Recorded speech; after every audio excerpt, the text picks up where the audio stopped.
Iyon oh. Mga kayeboy oh. Yung driver ko ngayon, dating artista yan. Sa Going Bulilit.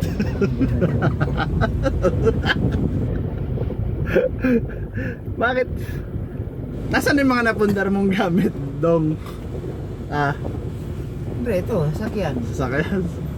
Tapos, marami ka rin na ipundar. Ay, marami. Pero, tatanong lang ako sa'yo. Nung panahon mo ba nung kasikata mo siyempre nasa Going Bulilit ka, di ba? Tumaas ka lang ng konti ngayon.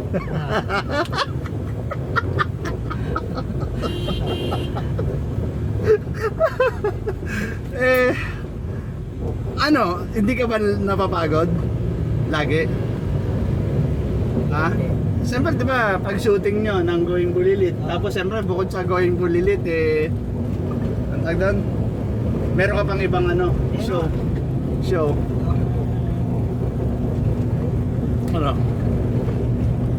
Ano ba bang ibang show mo?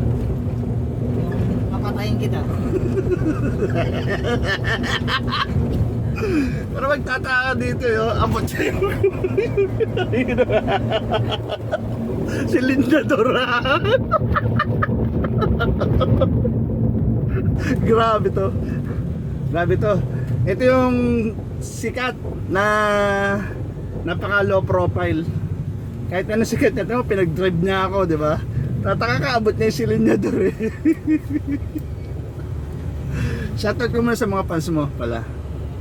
Ilan na pala anak mo? Marami. Marami iba't iba.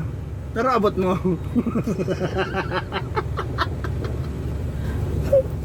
Normal ba yun yung height ng asawa mo? Oo. Dong, ayun. Normal. Miss Universe yun. Ha? Yung Miss Universe yung Miss Universe daw. Kamusta din yung magkano ba kinita mo yung nasa maalala mo kaya? Yung kapatang mo si Angelo De Leon. May kasing kayo nun Hindi ko magsalita. Yun, ito. Dati tong artista. Pero ngayon, tumaas na ng konti, lumaki siya. Abot niya na yung Linyador.